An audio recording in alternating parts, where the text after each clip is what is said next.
জয় গুরু। পরম প্রেমময় শ্রী শ্রী ঠাকুরের চরণে আমার শতকোটি প্রণাম।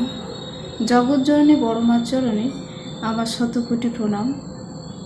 শ্রী শ্রী বরদার চরণে আমার শতকোটি প্রণাম। শ্রী শ্রী আচার্যদেবের চরণে আমার শতকোটি প্রণাম। সকলকে আমার আনন্দিত জয় গুরু। আজকে আমি শ্রী শ্রী ঠাকুরের শ্রীহস্ত লিখিত সত্যানুসরণ গ্রন্থ থেকে কিছু বাণী পাঠ করব বা তার কিছু ব্যাখ্যা দেওয়ার চেষ্টা করব। আমার যদি ভুল ত্রুটি হয়ে থাকে আপনারা ক্ষমা করবেন। তো শ্রী শ্রী ঠাকুর বলেছেন, তোমার মন যত নির্মল হবে চক্ষু তত নির্মল হবে, আর জগৎটা তোমার নিকট নির্মল হয়ে ভেসে উঠবে।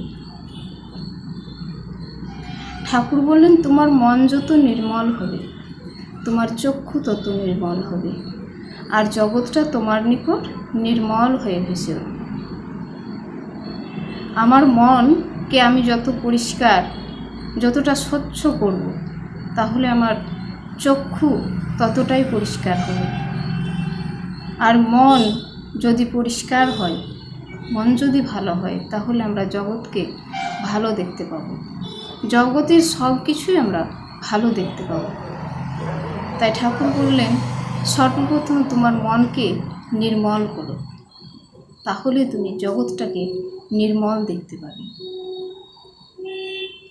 তুমি যাই দেখো না কেন, অন্তরের সহিত সর্বাগ্রে তার ভালোটুকুই দেখতে চেষ্টা করো, আর এই অভ্যাস তুমি মজ্জাগত করে ফেলো। কারোর দোষ আমরা দেখব না, আমরা যে কিছুই দেখি না কেন আমরা ভালোটুকুই দেখার চেষ্টা করব। ঠাকুর এটাই বলেছেন। আবার তিনি বলেছেন, তোমার ভাষা যদি কুৎসা কলঙ্ক জড়িতই হয়ে থাকে, অপরে সুখ্যাতি করতে না পারে, তবে যেন কারোর প্রতি কোনো মতামত প্রকাশ না করে। আর মনে মনে তুমি নিজ স্বভাবকে ঘৃণা করতে চেষ্টা করো এবং ভবিষ্যতে কুৎসা নরক ত্যাগ করতে দৃঢ় প্রতিজ্ঞ হও। ঠাকুর বললেন, তোমার ভাষা যদি কুৎসা কলঙ্ক জড়িতই হয়ে থাকে, অপরে সুখ্যাতি করতে না পারে, তবে যেন কারো প্রতি কোনো মতামত প্রকাশ না করে। আর মনে মনে নিজ স্বভাবকে ঘৃণা করতে চেষ্টা করো, যে আমি কত খারাপ কথা বলি। এই যে একটা অনুভব, এই অনুভবটা আমাকে নিয়ে আসতে হবে। আর আমার স্বভাবকে নিজেকে নিজে ঘৃণা করতে হবে, তাহলে আমি সঠিক পথে যেতে পারব। আমার অনুশোচনা বোধ আমার মধ্যে নিয়ে আসতে হবে, যে কোনটা ভালো আর কোনটা খারাপ, আমি খারাপ কথা বলছি না ভালো কথা বলছি, এই ভাবনাটা আমার মধ্যে নিয়ে আসতে হবে, আর সঠিক পথে চলতে হবে। ভবিষ্যতে কুৎসা নরক ত্যাগ করতে দৃঢ় প্রতিজ্ঞ হোক। আর মনে মনে দৃঢ়তা করতে হবে, দৃঢ় বিশ্বাস আনতে হবে যে আমি আর ওরকম ধরনের খারাপ কোনো কথা বলবো না, যাতে করে লোকের মনে ব্যথা লাগে বা আমার ঠাকুরের মনে ব্যথা লাগে।